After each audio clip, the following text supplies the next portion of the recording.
Buenas tardes, estimados participantes. El día de hoy les doy la bienvenida a nuestra charla online, Fases de los procedimientos administrativos sancionadores impartidos por SUNAFIL en actividades de comercialización de hidrocarburos. Nos acompaña el ponente Julio García Castro, quien es abogado por la Universidad Católica Santo Toribio Mogrovejo, con maestría en Derecho y empresa por la misma universidad, conciliador extrajudicial certificado.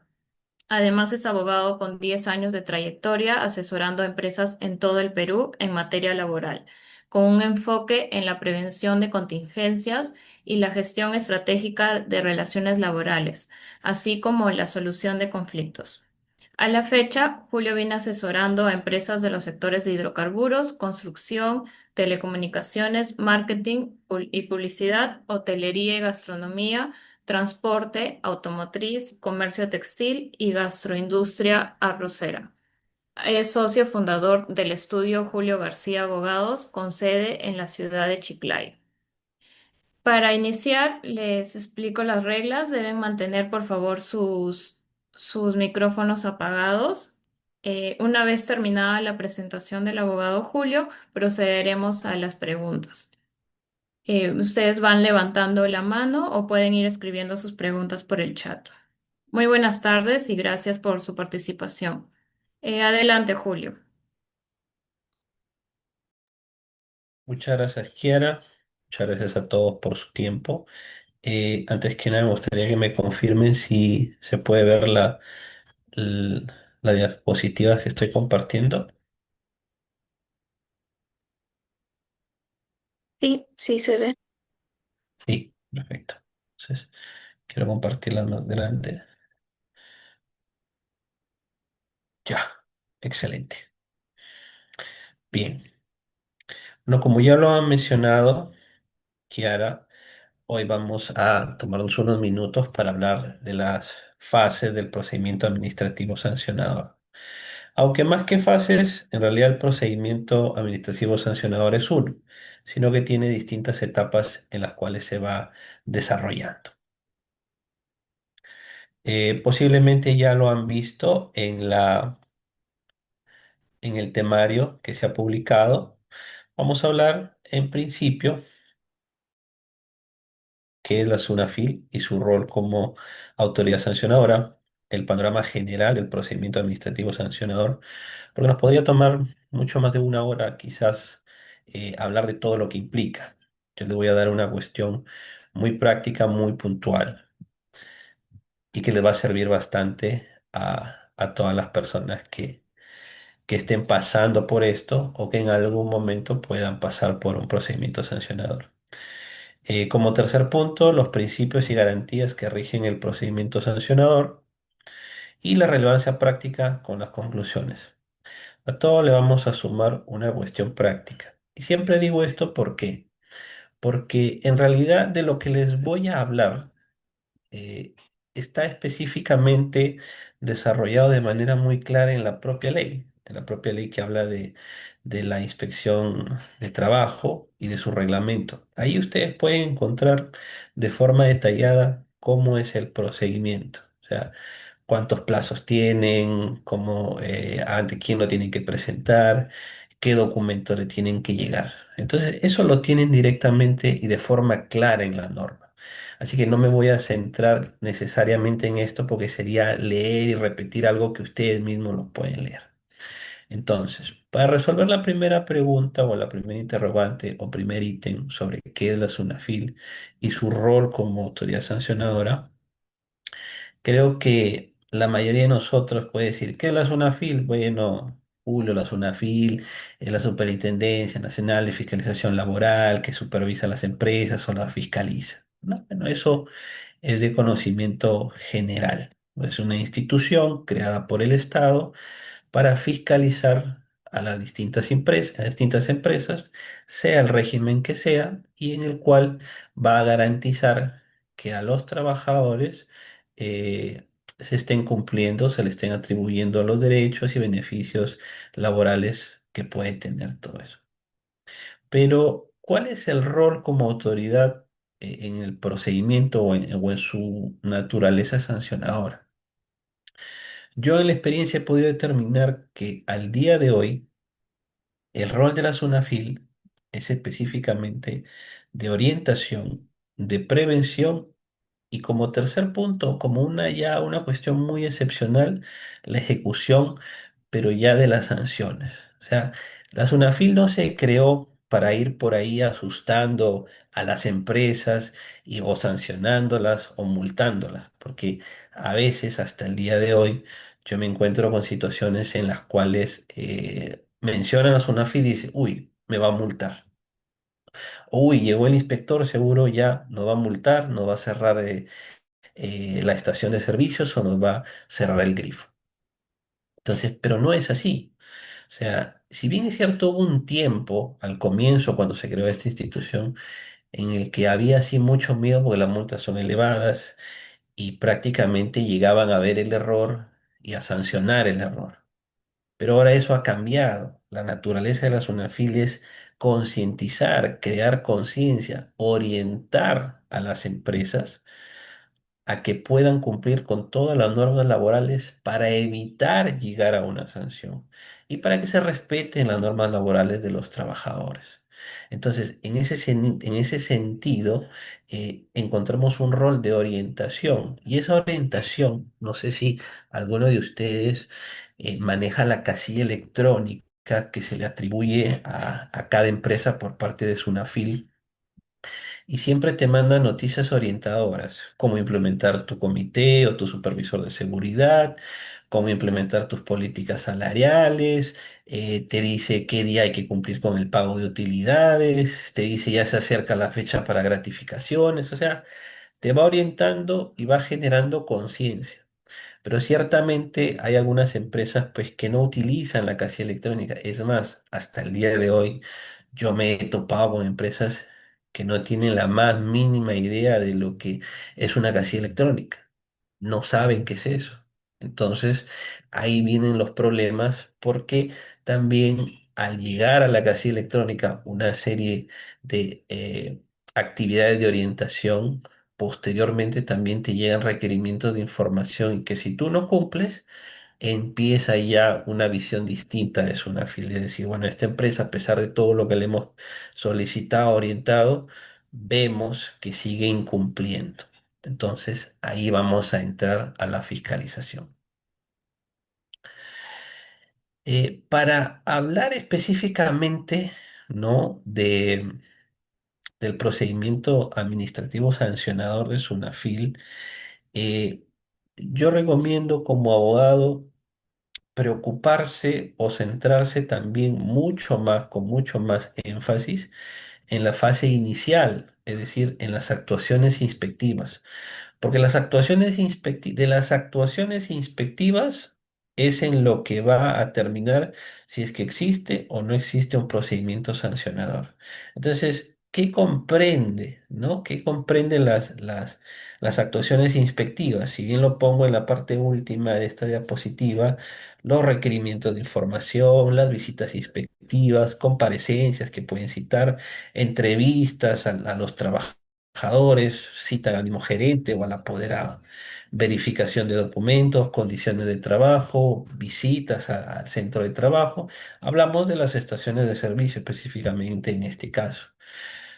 Estaciones de servicio que en su mayoría están divididas entre las islas de venta, que es la venta, trabajadores, los representantes de servicio y las oficinas administrativas. Entonces, como panorama general, y como ya les había mencionado, todo cómo se desarrolla está en la Ley General de Inspección de Trabajo, que es la Ley 28806 y su respectivo reglamento. Todo está estructurado ahí. Si ustedes ponen en Google, descargarle el procedimiento Ley General de Inspección de Trabajo y su reglamento, les va a descargar un PDF y ahí pueden leer exactamente todo. los plazos, la oportunidad para presentar descargos. Y de lo que vamos a hablar hoy día está a partir del artículo 52 al 55. En eso se resume prácticamente la parte medular del procedimiento administrativo sancionador. Entonces, como digo ahí, ¿por qué deben preocuparse de la fase inicial? Porque el procedimiento administrativo sancionador se divide en dos fases, puras y simples. La fase instructora y la fase sancionadora. La fase instructora se inicia en mérito al acta de infracción. ¿Y de dónde nace esta acta de infracción? Esta acta de infracción nace específicamente de lo que hemos dicho, de las actuaciones inspectivas. Es decir, el resultado de todo lo que el inspector o el fiscalizador de SUNAFIL haya recabado de sus visitas, de su requerimiento de información, lo que haya recabado de las propias declaraciones de los trabajadores, a veces de la propia declaración del gerente, se va a plasmar en un acta de infracción, ¿no? En donde dirá si se ha vulnerado o si no se ha vulnerado el ordenamiento jurídico en materia sociolaboral, ¿no? Bueno, sociolaboral y también de seguridad y salud en el trabajo y cualquier otra situación de connotación laboral de una empresa, específicamente en nuestro caso que el día de hoy nos aborda, de estaciones de servicio.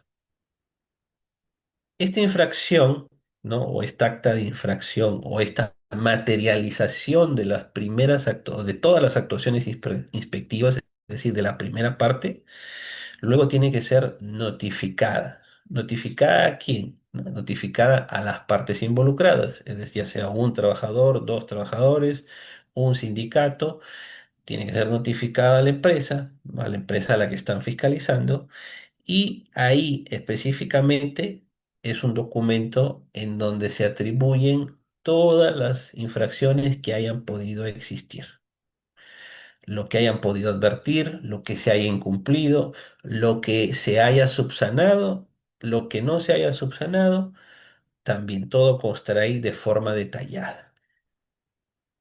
Entonces, esa fase instructora empieza, lo pongo ahí grande, con la imputación de cargos, que es un documento que llega a las casillas electrónicas. Ojo, no llega de forma física. Es muy raro que llegue de forma física. Puede llegar a veces al correo, pero llega obligatoriamente a la casilla electrónica. La imputación de cargo al sujeto o a los sujetos responsables, otorgándoles un plazo de 5 días para que puedan hacer los descargos. ¿A qué se refieren estos descargos?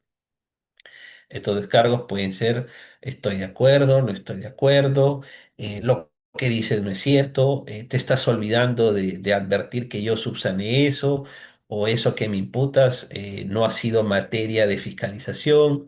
Pues a veces pueden dar errores, ¿no? Porque utilizan plantillas a veces y chancan información, ponen ahí información de otras fiscalizaciones anteriores y a veces se van infracciones ahí que no tienen nada que ver con lo que se ha fiscalizado. Entonces te dan 5 días para que tú de alguna manera puedas hacer un descargo y tal es así, ¿no? Que después de que haces tu descargo, puede inclusive seguir recolectándose pruebas, ¿no? Eso ya quedará a criterio de el inspector laboral, o sea, la persona que va y te fiscaliza si hay de repente unos días más para verificar, ¿no? Después de tu descargo, si es que hay o no hay que hacer alguna otra averiguación más. Ciertamente no estás tampoco obligado a contestar. Hay personas que dicen, bueno, ¿sabes qué? ¿Para qué voy a contestar la imputación de cargos si al final lo que dice es verdad? O dicen, bueno, ¿qué voy a decir, no? Si en realidad llegaron y no encontraron el registro de ingreso y salida. ¿Qué voy a decir ante ello? Bueno, alguien podría decir, bueno, que me lo robaron.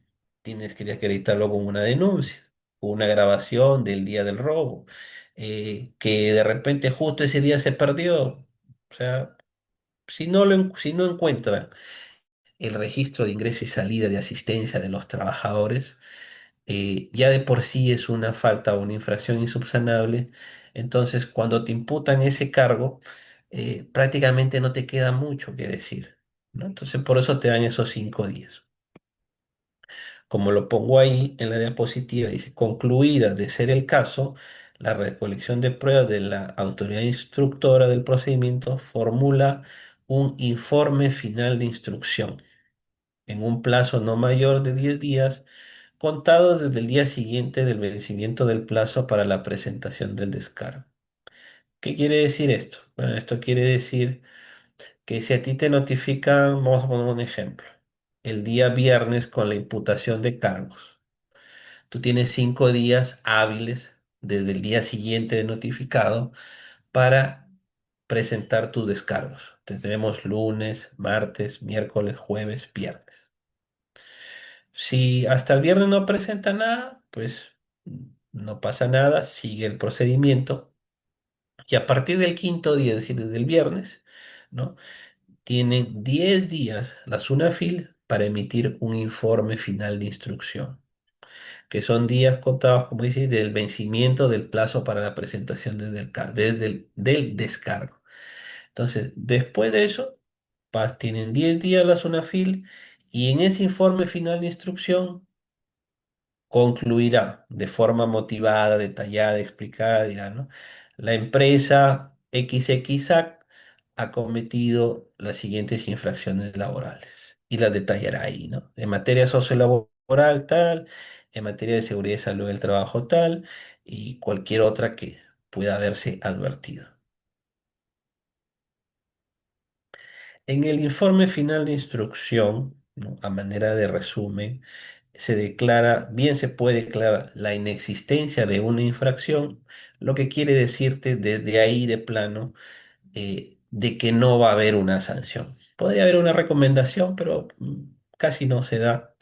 O de corresponder, determinará en el informe final de instrucción de manera motivada las conductas que se consideran probadas constitutiva de una infracción, la norma que prevé la imposición de la sanción y una propuesta de sanción. Es decir, que en el informe final de instrucción, algunas personas, algunas empresas se confunden y piensan que lo que les llegue en el informe final de instrucción ya es la sanción que le van a poner. No. Es una propuesta de sanción, es decir, me parece órgano sancionador, porque eso va a pasar a otra oficina. Me parece que la sanción que tendría que ponerse es esta. Tantas UITs, de multa, de acuerdo al régimen al que pertenezcas, eh, una cierre de local, cierre de la empresa. Ahí propondrá, pero no se hará efectiva ninguna sanción todavía. Por eso es que dice ahí, se declara la existencia, la imposición de una sanción y la sanción propuesta. Entonces, eso es como para que tú tengas una idea más o menos del criterio o de lo que posiblemente puede pasar si tú no haces una buena defensa, no solamente después, sino solamente si no has hecho una buena defensa en la primera etapa, como lo dije, en la etapa donde te requieren información, te requieren que comparezcas, que sustentes documentos. Entonces, aquí me detengo un poco porque muchas empresas piensan que cumplir en papeles es cumplir con la norma. Y no es así, porque a veces pasa que, doctor, pero yo tengo mi comité de seguridad y salud en el trabajo, me han pedido que yo lo acredite, lo he acreditado, pero resulta que me multan, o me proponen una multa, ¿no? Hablemos solamente del informe final de instrucción. Y es que no se trata de cumplir solamente en papeles, porque, como lo vamos a hablar más adelante, siempre hay un principio de primacía de la primacía de la realidad o de verdad material de la que habla la ley del procedimiento administrativo general, que es de aplicación supletoria al procedimiento sancionador de SUNAFIL, en lo que si bien en papeles puedes decir algo, en la realidad es otra cosa. Entonces, de la investigación inicial que realicen, prácticamente es el 70% del éxito de un proceso sancionador. Si has tenido una defensa mala al inicio o si no has podido subsanar eso en el paso del tiempo, porque Una etapa inicial puede ser de 30 hasta 60 días. Y si no has podido aprovechar en esos 30 o 60 días toda la capacidad que tengas para subsanar, para mejorar o finalmente para contratar a una persona para que te ayude y tú le demuestres al fiscalizador que va de Sunafil, de que tú tienes voluntad de no cometer ninguna infracción laboral, sino que muy por el contrario, por desconocimiento, por una mala también, por una mala asesoría, tú no has podido cumplir con eso.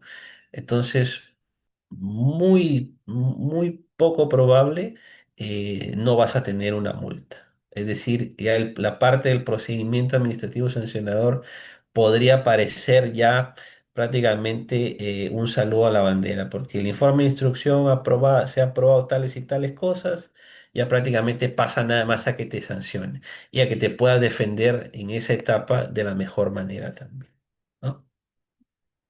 Eso hablamos de la primera etapa, la fase instructor, la fase instructora, ¿no?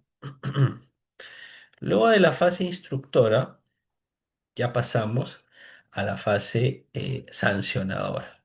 Es decir, ya realizado el informe final de instrucción, hecho los descargos, con todo tu descargo, con el informe final de instrucción, pasa ya a otra oficina, que más adelante voy a hecho una tabla para que ustedes puedan ver cuáles son las oficinas o las personas que se encargan de cada cosa.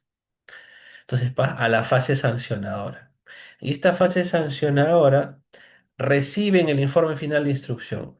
Este sí es el que te va a imponer la multa, esta etapa. En esta etapa ya vas a saber si efectivamente lo que han propuesto va a ser así, o aquí sabrás si tu defensa, la defensa que tú has realizado desde la imputación de cargos y desde lo que hayas podido demostrar en la primera etapa, ha funcionado o no. Entonces, recibido el informe final de instrucción, el órgano competente para decidir la aplicación de la sanción notifica al sujeto responsable. Justamente lo notifica con este informe final de instrucción. ¿Con qué finalidad? Con la finalidad de que también haga su descargo. Porque cuando te emiten el informe final de instrucción en la etapa anterior, te lo emiten para conocimiento, pero eso pasa a otra oficina y esa otra oficina, o sea, la oficina que es la sancionadora, oficialmente a tu casilla te dice, mira, este es el informe final de instrucción y hace un recuento de dónde empieza la orden, ¿no? de inspección, cómo se ha desarrollado toda la inspección, cuál es el cierre que hizo el inspector, es decir, eh, se logró verificar esto, no se logró verificar esto, hubieron estas infracciones, no hubieron estas infracciones. Entonces ahí va a detallar punto por punto y te va a dar 5 días de igual forma para que tú te defiendas y digas si es así, si no es así, si es verdad en parte, si es verdad en todo, o también si no quieres defenderte o si a lo mejor no tienes idea de que existe un procedimiento, pues te da esos 5 días. Si después de esos 5 días tampoco contestas nada, entonces puede también en esta etapa decir, bueno, ¿sabes qué? Parece que no nos convence este informe final de instrucción, entonces creo que podemos realizar algunas verificaciones complementarias. O puede que en esta etapa de los descargos que tú has hecho, has podido crear una duda o has podido crear ahí inclusive una verdad material y decir, oye, no, el informe de instrucción dice una cosa, pero los descargos que ha hecho a la empresa acreditan que eso no es así. Entonces, a ver, vamos a pedir más información. O sea, es más hasta podría llamarse como una etapa de negociación, ¿no? Y en la que la parte interesada tiene que ir y tiene que tener contacto con el fiscalizador o con las oficinas para saber qué pasa. Porque algunos lo dejan ahí, es decir, en esta etapa, me refiero en esta etapa y en la etapa inicial. Porque luego de que el fiscalizador cierra la etapa de actuaciones inspectivas, lo único que puedes ahí sí esperar es que te llegue la imputación de cargos para saber qué es lo que el inspector dice que ha pasado en la empresa y puedas así tú ya, ¿no? Más o menos prever cómo te vas a defender o ver qué es lo que tienes que probar o ver qué es lo que tienes que subsanar, a menos que lo determinen como algo insubsanable. Como dice ahí literal B en la diapositiva, vencido el plazo y con el respectivo descargo o sin él, el órgano competente para decidir la aplicación de la sanción puede disponer la realización de actuaciones complementarias, como ya lo venía diciendo, siempre que resulten indispensables para resolver el procedimiento. Concluido este trámite, pasado ese plazo y todo lo demás, se dicta la resolución correspondiente, teniendo en cuenta que lo actado en el procedimiento en un plazo no mayor de 15 días hábiles contados del vencimiento del plazo para presentar los descargos. Es decir, que después de que te dan esos 5 días, si contestas o no contestas, a partir de del quinto día, cuando vence el plazo de 5 días, a partir de eso hay 15 días hábiles para que se emita la resolución.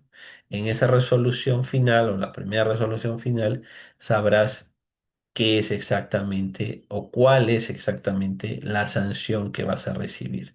Si hay multa, si no hay multa, de cuánto es la multa y las razones por las cuales te ponen la multa. En el literal D, como lo menciono, dice la resolución correspondiente debe ser notificada al administrado, al órgano o entidad que formuló la solicitud, a quien denunció la infracción, de ser el caso, así como toda persona con legítimo interés en el procedimiento. Esto se refiere pues a que notificará a todas las personas que formen parte del proceso, ¿no? La empresa, el abogado de la empresa, las partes, los abogados de las partes. O sea, quien esté involucrado necesariamente lo van a tener que notificar sí o sí con esta resolución, ¿no? Hay algo importante y que muchas veces se ha logrado dar y que tienen que tener en cuenta siempre, de que el paso del tiempo también muchas veces es beneficioso en este caso, las empresas, porque el plazo máximo para resolver el procedimiento sancionador es de 9 meses calendarios desde la fecha de notificación de la imputación de cargos. Es decir, si desde que te imputan los cargos pasan 9 meses sin que se pronuncie para nada la SUNAFIL, tú tranquilamente puedes presentar un escrito simple solicitando la caducidad. Y como tal, el proceso administrativo sancionador queda totalmente anulado. Como digo ahí, el plazo puede ser ampliado de manera excepcional, como máximo por 3 meses, pero la SUNAFIL tendría que decirte por qué es que lo va a ampliar 3 meses más. Entonces, este plazo también es bueno tenerlo en cuenta porque han habido hasta en 3 oportunidades que procedimientos administrativos sancionadores que yo he manejado de algunas empresas, como no se manifestó la SUNAFIL para nada, yo también como abogado, ¿para qué voy a mencionar algo? Voy a decirle, oye, apresúrate en resolver, ¿no? Dejo que pase el tiempo, calculo, ¿no? Exactamente los 9 meses calendario, a veces hasta computo 10 meses. Es más, a veces le he dado hasta los 9 más 3, como para que no haya ninguna excusa. Y automáticamente con una resolución simple de 6 líneas, dan por caducada esta fase y se archiva. Entonces, es importante también tener en cuenta los plazos.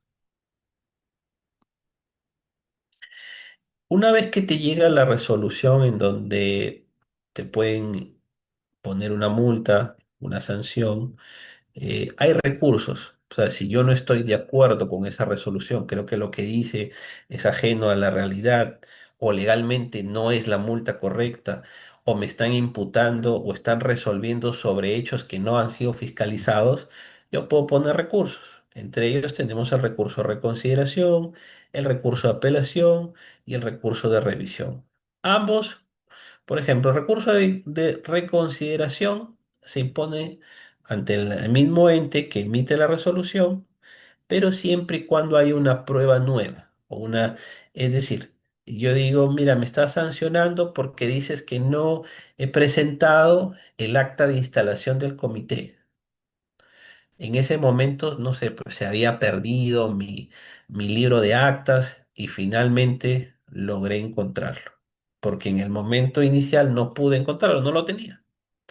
Lo encontré, entonces lo presento como una prueba nueva y digo, solicito reconsideres tu respuesta, ya que con esta prueba yo acredito que sí contaba con mi libro de acta, con mi acta de instalación del comité, sino que no la presenté porque mi libro se había perdido. Ya lo encontré, claro, tendrás que demostrar cómo lo encontraste, de qué manera, y así reconsiderarán su decisión de sancionarte. Esto a veces es complicado porque cuando se habla de nueva prueba, implica de que tú presentes una prueba que en su momento tú tenías la imposibilidad de presentarla. No que te olvidaste, sino que esa nueva prueba, en el momento inicial, cuando debías presentarla, por una causa justificada, no la pudiste presentar. Porque no es, disculpe, es que me olvidé y ahorita la presento. Esa no es nueva prueba, porque ya la tenías. Nueva prueba es que recién, ¿no? A la fecha en que presentas tu recurso, se ha dado se ha dado pie a un hecho que hace que esa prueba salga, aparezca, tome, digamos, forma dentro de todo este proceso. El recurso de apelación se interpone ante la autoridad, ese es el otro recurso, ¿no?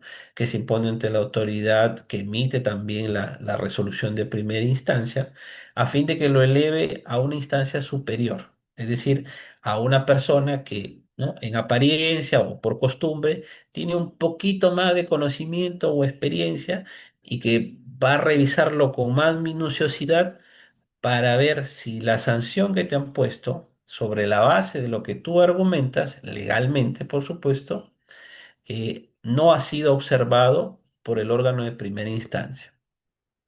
Es decir, supongamos que te han impuesto una sanción, una multa, eh, por un número de trabajadores afectados, digamos, por 5 trabajadores afectados. Sin embargo, los trabajadores afectados no son 5, sino es uno. Y te están poniendo una multa por 5 trabajadores. Entonces, ¿no? Interpongo recurso de apelación, ya que ¿no? de todas las actuaciones inspectivas, ¿no? Se advierte que solamente ha sido uno el trabajador afectado, por lo que solicito se deje sin efecto el extremo de la multa por los 4 trabajadores que no forman parte de la empresa. Por lo que, ¿no? Solicito se revoque la resolución y en consecuencia se emita una resolución de acorde a lo que es verdad. Ese es un recurso de apelación y lo sustento legalmente, ¿no? Para eso siempre es bueno agenciarse de un abogado y todo lo demás. Y el recurso de revisión, que está ahí también en el artículo 55, es de carácter excepcional. Y cuando digo excepcional, ¿a qué se refiere, no? A que no es que se interpone por interponer, porque a veces hay empresas que dicen, bueno, hay que interponer todos los recursos para hacerlo lo más largo posible el procedimiento, mientras vemos si hay alguna manera de solucionar, etcétera, etcétera, ¿no? Entonces, esta revisión es una instancia extraordinaria, por decirlo así, en donde va al Tribunal de Fiscalización Laboral. El Tribunal de Fiscalización Laboral, ¿no? Como lo pongo aquí en la diapositiva, solamente tiene ciertos criterios para ver esos recursos de revisión. Dice criterios interpretativos nuevos sobre normas sociolaborales o de seguridad y salud en el trabajo. Quiere decir, si de repente en segunda instancia han utilizado un criterio que ya está un poquito desfasado y que al día de hoy se utilizan otros criterios y que no los ha tenido en cuenta el órgano, entonces planteo mi recurso de revisión. Si hay una contradicción con precedentes vinculantes. Precedentes vinculantes quiere decir que hay ya disposiciones, hay pronunciamientos legales en donde la propia jurisprudencia te dice, en caso se dé una situación X, tú tienes que proceder o sancionar de la manera Y. No puedes tú sancionar de la manera Z, de la manera S, no.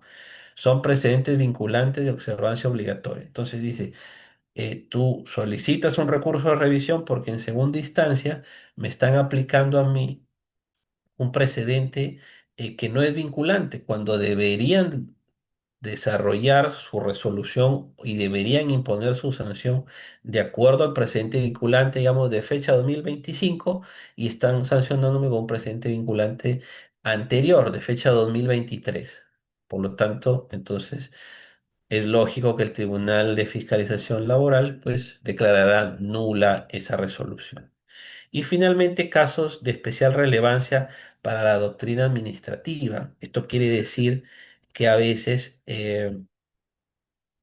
no todo está regulado, no todo está pensado. A veces hay situaciones en el ámbito legal o de los procedimientos que se pueden dar y que son de relevancia para determinar por qué hay vacíos legales o situaciones en las que el legislador no se puso en ese supuesto y quedan en el aire. Entonces el órgano superior o el máximo intérprete en materia laboral en SUNAFIL es el Tribunal de Fiscalización Laboral, pues va a tener que determinarlo para que en futuras ocasiones ya sepan qué hacer. Y es ahí donde nacen los precedentes vinculantes.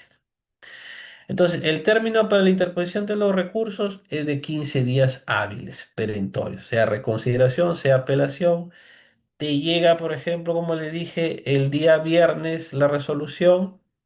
Tienes a partir del lunes 15 días hábiles para que tú puedas interponer de, tu recurso de apelación o tu recurso de reconsideración.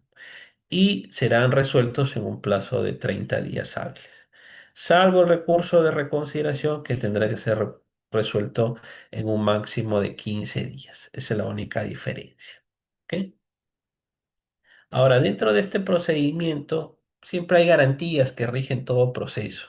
O sea, no es algo arbitrario, no es algo que en lo que tengan plenamente potestad los fiscalizadores. Es decir, hay una garantía constitucional que es el debido proceso. Y de esa garantía constitucional al debido proceso nace el principio o la garantía del debido procedimiento. El debido procedimiento quiere decir que debe cumplirse los plazos, las etapas, los procesos, la oportunidad. Mejor dicho, debe la SUNAFIL darte a ti y respetar todo lo que legalmente está establecido en el reglamento y en la ley. Legalidad, principio de legalidad quiere decir que no te pueden sancionar por algo que no está en la norma. O sea, no pueden inventarse infracciones laborales o no pueden inventarse supuestos legales para sancionar algo que no está normado. El principio de primacía de la realidad, uno de los más importantes y que lo mencioné hace un momento. O sea, vale más lo que el fiscalizador vea que lo que tú le puedas sustentar en papeles. Porque tú en papeles puedes cumplir con todo y decir, sí, acá tengo todos mis papeles, ya. Sí, pero lo que tú me dices, todos esos cuidados que tú dices que tienes, no se materializan. Porque tú me has dicho, por ejemplo, que le has entregado a todos sus implementos de seguridad, pero yo he hecho una visita inspectiva y ninguno usa esos implementos. Entonces, para mí, dice, para mi fiscalizador, aplicando el principio de primacía de la realidad, tú no has cumplido con eso. ¿Cómo rebates eso tú? Tú lo tendrías que rebatir con fotos, con cargos documentales donde le han entregado, con videos donde tus trabajadores están utilizando esos implementos de seguridad. Tienes que rebatir eso y por eso es que digo que la etapa inicial en donde te hacen una serie de requerimientos es la más importante, no tanto el procedimiento administrativo sancionador, porque ahí no hay sanción, ni siquiera hay un procedimiento todavía, pero de lo que pase ahí es el resultado que va a haber en el procedimiento sancionador. Después, la misma ley, como le dije hace un momento, te remite a la ley del procedimiento administrativo general, porque es la norma matriz de todo el derecho administrativo. Entonces ahí habla de lo mismo, ¿no? Principio de razonabilidad y proporcionalidad, es decir, uno de los principios muy importantes es el de proporcionalidad en la medida. O sea, yo tampoco puedo sancionar ni multar abruptamente a una empresa por una infracción leve. O sea, yo no voy a decir, bueno, como no has tenido no, he verificado que no has entregado las boletas de trabajo, ¿no? Las boletas a tus trabajadores, entonces voy a cerrar la estación de servicio. O sea, es totalmente desproporcional. Que puede pasar, pero para eso están, como le dije, los recursos, ¿no? Reconsideración, apelación o al tribunal fiscal.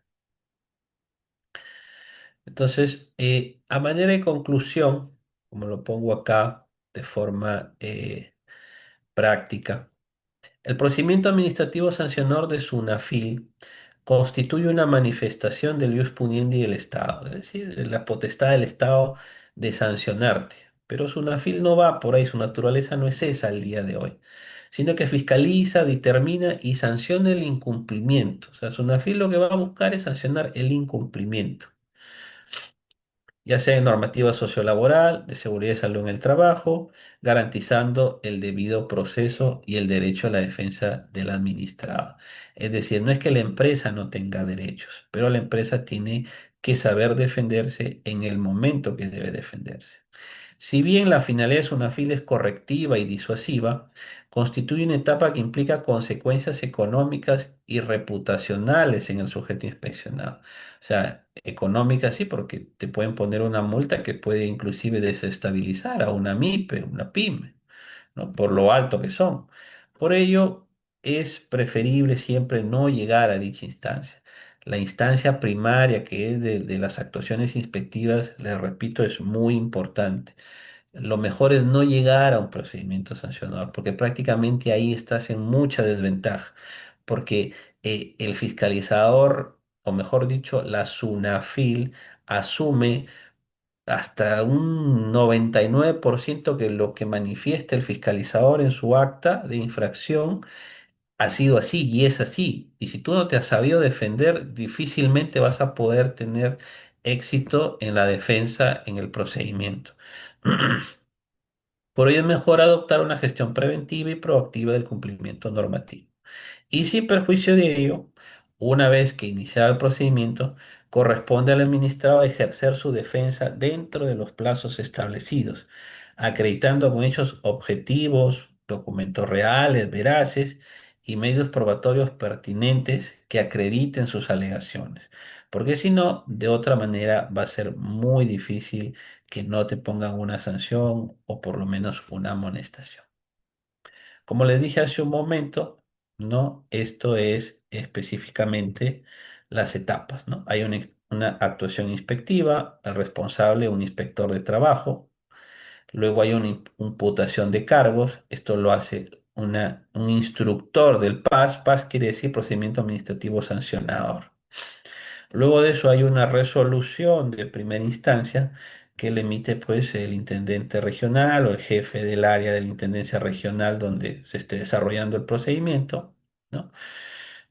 O puede haber también una resolución de archivo, una resolución sancionadora y el recurso de apelación que lo ve la misma SUNAFIL, la Intendencia Nacional de Fiscalización de Recursos, que es de segunda instancia. Y después de esto, una segunda instancia, finalmente, como les dije, solo en los supuestos anteriores, que son tres supuestos, lo verá el Tribunal de Fiscalización Laboral. La base legal más importante para que ustedes puedan afrontar un procedimiento administrativo sancionador es la Ley General de Inspección de Trabajo, su reglamento, el Decreto Supremo 019/2016, la Ley del Procedimiento Administrativo General, porque lo que no contenga la Ley General de Inspección de Trabajo y su reglamento aplicará supletoriamente la Ley del Procedimiento Administrativo General. El Decreto Supremo 004/2017, que es el reglamento del Tribunal de Fiscalización Laboral, bueno, la Ley 29.981 que crea lo que es la SUNAFIL y el Decreto Legislativo 1499 que es, bueno, son cuestiones ya formales, ¿no? Que fortalecen los mecanismos de fiscalización laboral. Entonces, en ese orden de ideas, mi recomendación siempre va a ser que no lleguen a un procedimiento, a la etapa del procedimiento sancionador.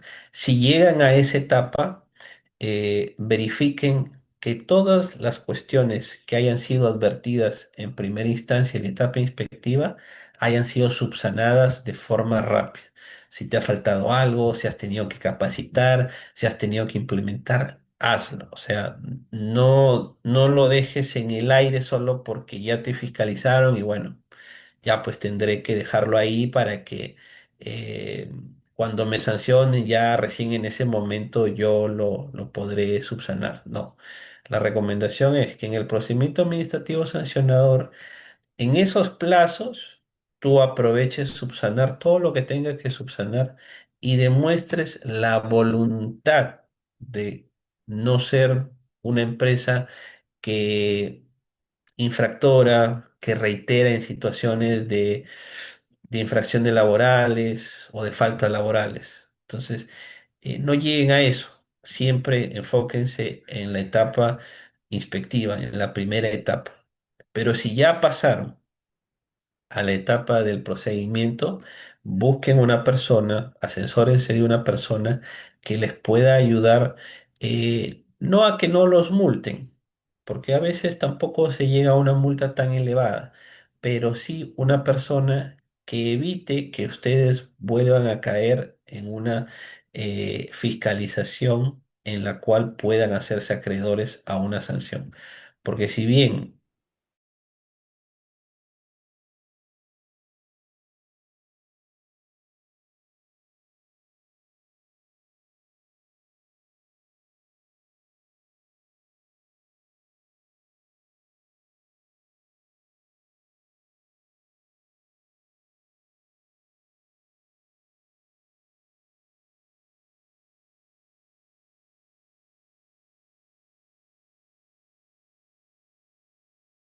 entonces ahí, entonces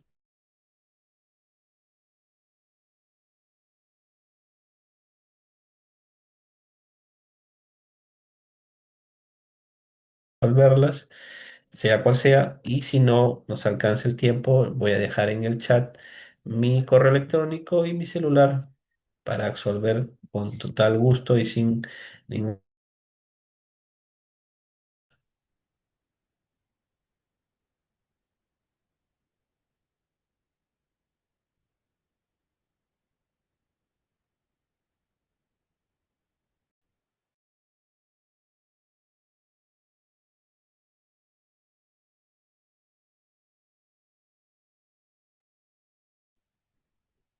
Estimados participantes, si cuentan con alguna consulta, recuerden pueden levantar la mano en este momento o pueden dejar sus consultas por el chat para irlas leyendo.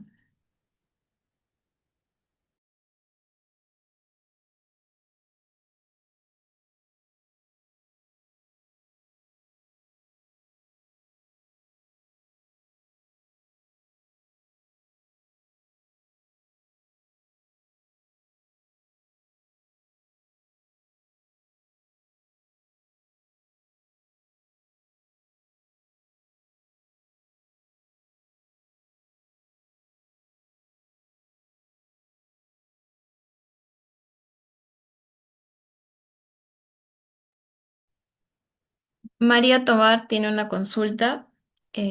Nos consulta, ¿Sunafil puede acercarse a la estación de servicios sin previo aviso o notificación? Sí, Sunafil actúa por distintas razones. Generalmente es por una denuncia, algún trabajador, ex trabajador inclusive, puede hacer una denuncia de parte. O ahora hasta hay denuncias anónimas. Es decir, si a alguien se le ocurre perjudicarte o no le caes bien, que a mí me ha pasado, bueno, no a mí, sino a mis asesorados les ha pasado, hacen denuncias anónimas y manifiestan en determinada estación de servicios no se pagan utilidades. Entonces UNAFIL toma nota, toma conocimiento de esa noticia y emite una orden de inspección. ¿Vale? Inspección en la estación de servicios tal, ubicada en tal sitio. Y van y te visitan. Sunafil también puede actuar, porque a veces hacen campañas, ¿no? Puede actuar de oficio. Puede ver que en una estación o en algunas estaciones de servicio se están cometiendo infracciones laborales de forma flagrante, por así decirlo, y puede actuar de oficio e iniciar una fiscalización. Sin embargo, de llegar ahí, tiene uno. punto número uno, ustedes tienen siempre que acreditar que se identifique cuál es su nombre completo, a qué intendencia pertenece y cuál es el motivo por el cual, ¿no? Los visita, si es por un operativo orientacional, si es por una denuncia o cuál es el motivo.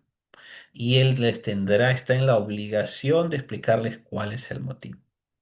Siempre les recomiendo que si llega un inspector de Sunafil, eh, dos cosas. Ni tampoco que lo adoren ni lo traten como un dios que nadie le puede decir nada, pero tampoco entren en la pelea, porque ciertamente tienen prerrogativas en las cuales pueden asumir como que las actitudes como de rechazo, actitudes un poco prepotentes, por llamarlas así, puede configurarse como como que están impidiendo la labor inspectiva, como que están generando una forma de ocultar y de impedirle que haga su labor de inspección. Y te ponen una multa inmediatamente y te dicen, ¿no? Obstrucción a la labor inspectiva porque el día tal nos apersonamos y la señorita no nos quiso atender, nos cerró la puerta, entonces es difícil. Y después de eso, ¿no? Siempre les recomiendo, si ustedes no conocen del tema, me refiero al hecho de que si les preguntan, por ejemplo, necesito, señorita, que usted me acredite el pago de las utilidades. Pero imaginémonos que una de las personas que estamos aquí en la conferencia somos de repente, no somos el administrador, somos el contador, o somos finalmente el asistente de oficina. Lo que tiene que manifestar es simple, señora. Mi nombre es Julio García.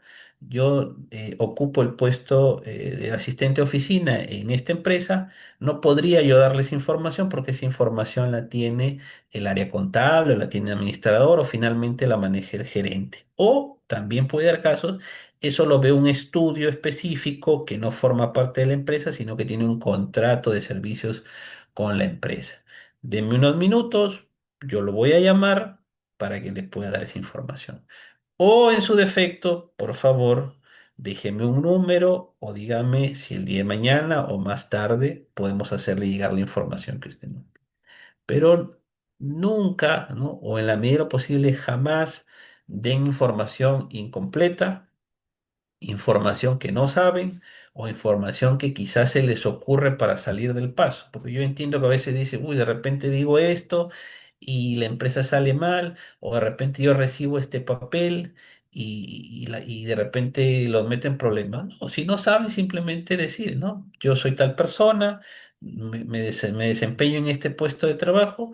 Pero no podría darles información porque yo no soy la persona indicada. Déjeme llamar, por favor, a la persona indicada para poder darle o brindarle la información que usted necesita. Ese es un consejo, un tip que yo les doy. Y si bien es cierto, la idea de llegar sin previo aviso o notificación es justo para advertir que hay una infracción laboral, porque si alguien puede recibir una noticia, oye, mira, en esa estación de servicios, desde las 10 de la noche hasta las 12 de la medianoche, ponen a trabajar a niños menores de edad de 10 años. Obviamente no te va a avisar Sunafil, oye, por si acaso vamos a llegar mañana entre las 10 y las 12, porque lo que va a hacer la empresa es, ¿saben qué, niños? Vayan a su casa, hoy no vienen. Entonces llega Sunafil y no encuentra a nadie. Entonces, por eso tienen esa prerrogativa de poder llegar sin previo aviso o a una hora prudente, obviamente, ¿no? Es decir, a 8 de la mañana. Pues a una estación de servicios pueden llegar en la noche o en la madrugada, porque la estación de servicios trabaja las 24 horas todos los días del año. Entonces, pero es distinto a un, por ejemplo, a un colegio, no va a llegar pues a las 12 de la noche porque no va a encontrar a nadie, ¿no? Pero sí tiene cierta prerrogativa de llegar en una hora u otra.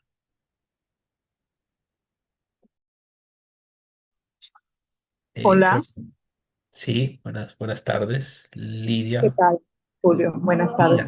Mira, ¿qué tal? Consulta. Mire, ve, yo he tenido un caso donde la SUNAFIL, ha venido a hacerme una visita, pero no en horario de oficina. Nosotros tenemos un horario de 8 de la mañana a 1 y de 3 a 6:30 o 7 de la noche, ¿ya?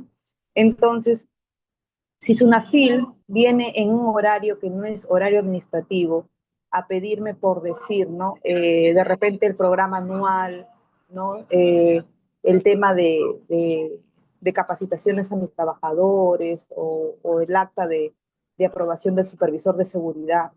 Entonces yo tengo un personal acá encargado que es el jefe de playa, pero él no maneja en sí todas esas documentaciones administrativas más que todo. Entonces, ¿qué es lo que debería de responder yo en ese caso? En caso venga un representante de una fila a solicitarme esa información en horario que no es de oficina. Bien, Lidia. Gracias por la pregunta. Antes que nada, lo que te recomiendo como una cuestión práctica para empezar, como una cuestión de prevención, como les dije, es punto número uno, tener siempre en la puerta tu horario de atención. Es decir, en las oficinas administrativas poner horario de atención de tal hora a tal hora y de tal hora a tal hora. De tal manera que con eso tú demuestras, a ver, ustedes han llegado en una hora en que no hay atención, porque ellos a veces pueden decir, no, yo lo vi que estaban ahí y no me quisieron abrir la puerta. He tenido casos así, por eso te lo digo. Entonces, para prever eso, ¿no? O te recomiendo que tengas siempre un un aviso del horario de atención de oficina. Si llegase, obviamente, y el jefe de playa es el que lo atiende, ¿no? Se identifica, no sé si tiene de repente algún PIN, algún photocheck o algo que lo identifique como jefe de playa, pues él tendrá que decirle, mire, yo soy el jefe de playa, acá está mi identificación, yo me encargo sobre una cuestión de la venta acá, de lo que usted me está diciendo, el plan y programa anual, de las actas de aprobación del plan y programa anual, eso lo maneja la oficina administrativa, está, pero el horario de atención es de 8 a 6 o no, o de 8 a 1 y de 4 a 6 de la tarde. Entonces ahorita no hay nadie, pero ahí también hay un número y un correo electrónico al cual usted se puede comunicar para que le den información. Y ellos no pueden sancionarte por eso porque ya tú le estás comunicando, ya sea a través de tu trabajador o a través de tus mismas instalaciones, que hay una persona encargada de eso y tú no le puedes pedir al representante de servicio que te dé una información, ni lo puedes obligar a que te dé una información con la cual no cuenta. ¿No? Entonces, a veces dicen, no recibas nada. Eso está mal también, porque el recibir no es aceptar, ojo. O sea, tú recibes una notificación, porque a veces el fiscalizador dice, no, mire, le voy a dejar este documento porque le estoy haciendo un requerimiento, para que en 3 días, 5 días, 10 días me haga llegar esto por casilla electrónica o a través de la mesa de partes virtual o física. Entonces, si tú dices, no, no, yo no le voy a firmar nada. Puedes hacerlo, porque tampoco te pueden obligar a firmar lo que no quieres. Pero en la medida de lo posible es importante que sepas qué te están pidiendo. Y como ahora, pues, gozamos de tanta tecnología, en todo caso, que tu jefe le diga, mira, un momento, voy a tomar una foto, voy a enviarla a la persona encargada y ella me dirá si pues lo puedo recibir o no, o si no lo puede dejar bajo oferta. Y yo firmaría ahí, ¿no? Recibí, pero desconozco el contenido. Eso ya es parte de una también capacitación o inducción que tú le tienes que dar a tus trabajadores o a las personas que estén ahí de primera mano en tu estación o en la empresa en la que te desempeñes, ¿no? O sea, debes saber exactamente cómo operar en cada situación en concreto. Y si se comunica contigo, y bueno, tú estás almorzando, descansando, qué sé yo, ¿sabe qué, este señor fiscalizador? Yo ahorita no estoy en oficina, yo estoy llegando a las 4 de la tarde, ahorita estoy en mi horario de refrigerio, o estoy en el hospital, en el banco, o estoy ocupada. Yo déjeme un número de teléfono, un correo, o dígame dónde yo me acerco y le puedo hacer llegar esa información que me está pidiendo. Ahorita no hay nadie en la empresa que lo pueda atender o que lo pueda hacer pasar a las oficinas. Como usted verá en la puerta, el horario de atención es de tal hora a tal hora, o sea, ahorita no hay nadie que lo pueda atender. Pero como siempre digo, ¿no? De una forma cordial, de una forma firme, porque hay también, ¿no? Pocas veces me ha tocado, pero sí he visto fiscalizadores que dicen, ah, no, entonces usted no me quiere, ahorita mismo le voy a poner una multa porque usted está obstruyendo. Entonces, como que infunden miedo y dicen, ah, ya, entonces, ya, fulano de tal, ábrele por ahí la puerta o firman. Entonces, tampoco podemos llegar a eso. No, porque, a ver, señor, le estoy diciendo que yo no puedo llegar ahorita, yo con todo gusto lo atendería, pero no estoy ahí. En todo caso, en lo que yo me desocupo, 1 hora, 2 horas, voy y lo atiendo gustosamente, si no, el día de mañana o a partir de tal hora, o si no, yo voy y me acerco, no hay ningún problema. Déjeme la notificación bajo puerta o envíemela a mi número de teléfono y me doy por bien notificado. Entonces, siempre tratar de manera cordial, coherente, pero objetiva, de que puedas recibir la información, porque es la única forma de que sepas de qué se trata. Y así el fiscalizador también dirá, bueno, yo no puedo hacer tampoco, eh, no puedo ser imprudente ni puedo ser desproporcional, ¿no? Y tranquilamente te lo van a aceptar. No sé, Lida, si absolví tu pregunta. Sí, gracias, muy amable. Gracias, Julio. Tenemos más preguntas en el chat. María Sí. Tobar nos consulta, ¿se puede pedir plazo para una nueva inspección en el caso no esté la persona encargada? Claro, es decir, cuando llega y no hay la persona encargada, tú hablas con esa persona y le dices, mire, ¿qué le parece el día de mañana o más tarde? Según también eh, la realidad de tu empresa, ¿no? Porque si dices, señorita, ¿sabe qué? Hemos venido porque queremos verificar las condiciones, vamos a poner un ejemplo, ergonómicas de la empresa. A ver si usted tiene, pues, sillas ergonómicas, si los baños de la empresa están adecuados, ¿no? Entonces, si tú sabes que tu empresa está patas arriba, diles, caballero, mire, yo ahorita estoy fuera, ¿qué le parece si el día de mañana, mejor con más tranquilidad, yo lo espero a las 8 de la a las 8 de la mañana y lo puedo atender? Rara vez te va a decir que no, te va a decir, ok, vuelo mañana, pero lo voy a notificar. Sí, mire, le doy mi correo, mi número de teléfono, notifíqueme y yo mañana a las 8 lo espero. A veces te dicen, no, mañana no puedo porque tengo otra fiscalización, mejor dentro de 2 días. Ya, perfecto, dentro de 2 días. En eso ya pues tú tienes un poquito de tiempo para que puedas, como le digo, manejar la situación, ¿no? Y subsanar lo que no tengas adecuado. Por eso yo les decía al inicio de esta charla, la parte inicial es la fundamental. Ahí es donde tienen que meter todas sus fichas y buscar una persona que los pueda orientar adecuadamente. Porque si no, ya si sale mal acá, el procedimiento administrativo sancionador va a ser bien complicado, bien, bien complicado. Gracias, Julio. José nos consulta, ¿qué criterios se utilizan para decidir si se archiva un procedimiento sancionador o se impone una multa? Los criterios que se utilizan son específicamente cuando lo que van a fiscalizar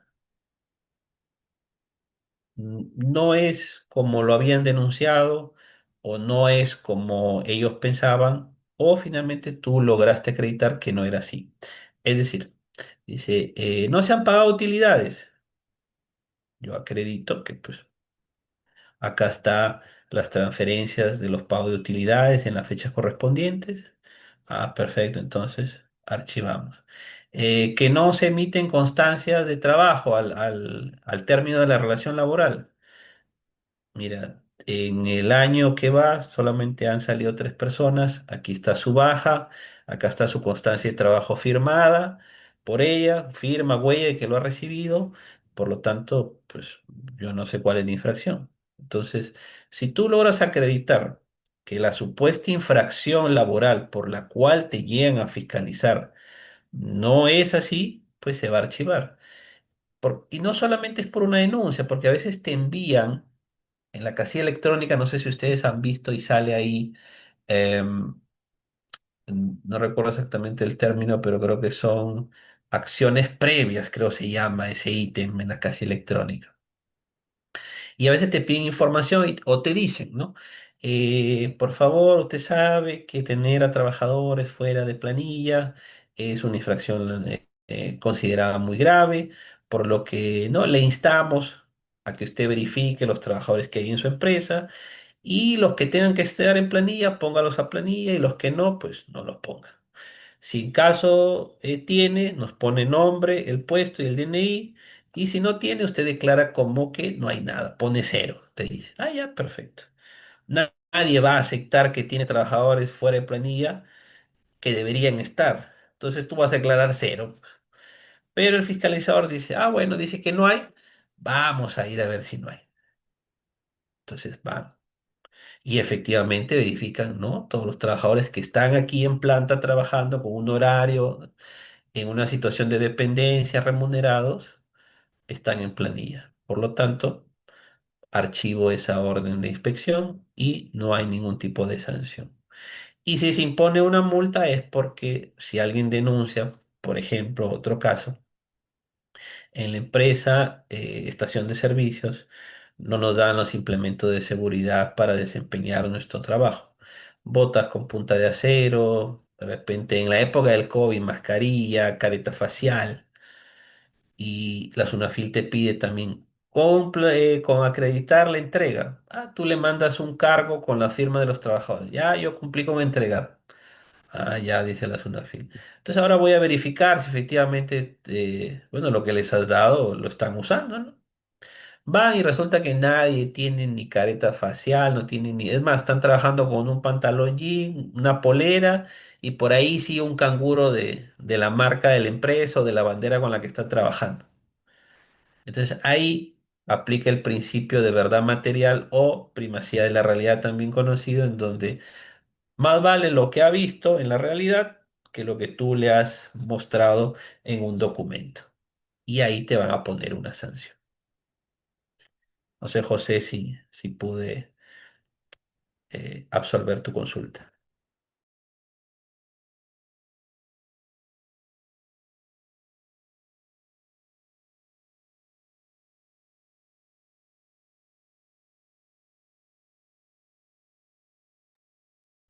Bueno, ya para ir finalizando, tenemos la última consulta. ¿Cuáles son los documentos laborales que toda empresa debe tener siempre a la mano y cuya ausencia representa una infracción directa sin mayor posibilidad de justificación o reclamo durante una fiscalización?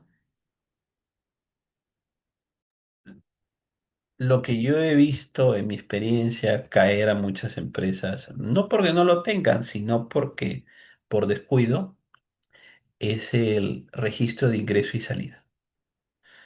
Si no tienes tu registro de ingreso y salida y tu horario de trabajo expuesto en un periódico mural, por un periódico mural o finalmente donde tú puedas ponerlo, pero que sea de vista de todas las personas que puedan visitar la estación, esa es una infracción conocida como insubsanable.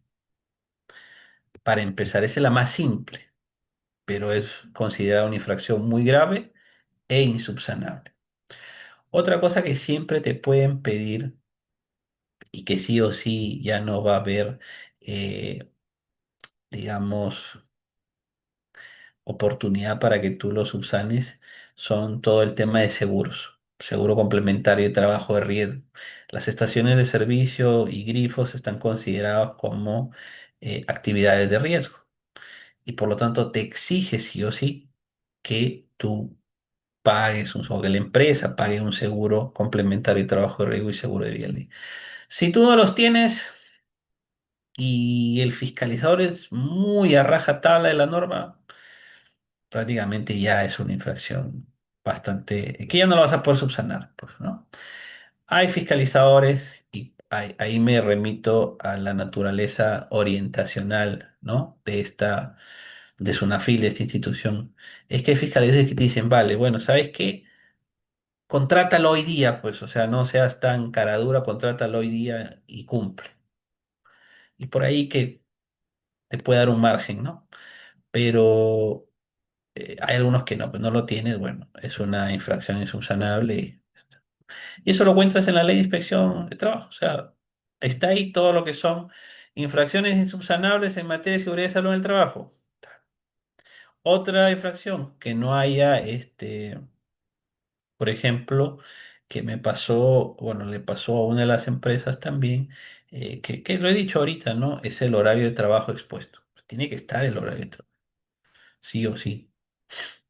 Entonces, eso es lo que tienen que tener de todas maneras a la mano. Su registro de ingreso y salida, su horario expuesto, o finalmente, si no lo tienen expuesto, ya que se lo puedan dar inmediatamente, ¿no? Y también las altas de los trabajadores. Cuando un trabajador entra a la planilla de una empresa, se genera un alta en el plan. Esa alta le emite, ¿no? SUNAT. Y esa alta tiene que estar obligatoriamente firmada y huellada por el trabajador. Si tú no tienes eso, es una infracción insubsanable. Aunque parezca tan sencillo, o sea, las más sencillas son las que son insubsanables. Sí o sí lo tienen que tener a la mano, porque es lo que más piden, ¿no? Después, si tienen más de 20 trabajadores, el acta de su libro de actas del Comité de Seguridad y Salud en el Trabajo, también te lo pueden pedir rápidamente. Te dice, a ver, tráeme su libro de actas, por favor. Y si no tienes libro de actas porque tienes menos de 20 trabajadores, si no tienes comité porque tienes menos de 20 trabajadores, bueno, entonces el acta de que nombran al supervisor de seguridad y salud en el trabajo. Otra cosa que también tienes que tener es tu matriz hiperexpuesta. Pero en mi experiencia, siempre lo más simple es donde más sanciones hay. Y como lo ha escrito ahí José, registro de asistencia, muchos caen en el registro de asistencia. Que bien, ojo, bien puede que no esté adecuadamente elaborado, pero ya lo tienes. Porque alguien dice, no, su nombre y su firma. Ya está, ya lo tienes. Que el fiscalizador te puede decir, no, pues, pero acá tienes que poner su nombre, su firma, el número de DNI y el puesto de trabajo. Ah, ya, bueno, esos son otros detalles, ¿no? Pero ya lo tienes. Pero si no tienes nada, pucha, ya prácticamente ya fuiste, pues, ¿no? En palabras así, criollas, por decirlo así. Por eso es que sí o sí tienen que tener su registro de ingreso y salida. Obligatoriamente, sí o sí. Es lo que yo les recomiendo y las demás que les he mencionado.